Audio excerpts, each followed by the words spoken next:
حين ولدت أعطيتني قلبا صغيرا خاليا ملأته حبا لك حبا نقيا صافيا.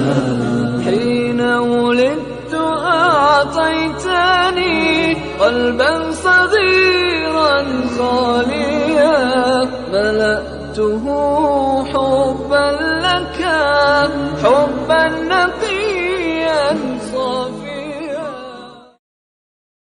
بله سلام علیکم، بفرمایید.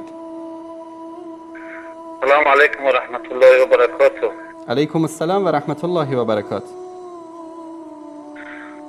استاد انصاری، ما از تاجیکستان زنگ میزنم. در تاجیکستان ما نیز متاسفانه خبرپرستی از صوفی های برندوی موجود است و امروز الحمدلله جوانان تاجیکستان و واسطه تلویزیونی وصال حق و دیگر تلویزیون های توحیدی از این بحران خبرپرستی خلاص شده و با توحید گرویدند. الحمدلله الحمدلله الحمدلله.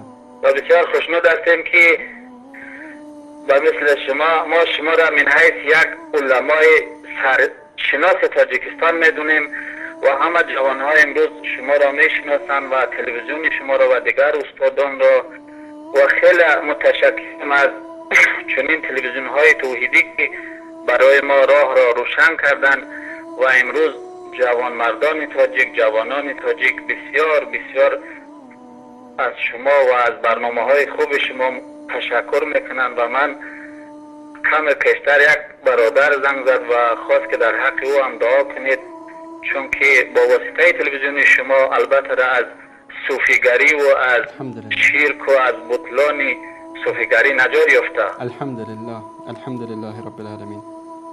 الحمدلله. از شما تشکر کنیم.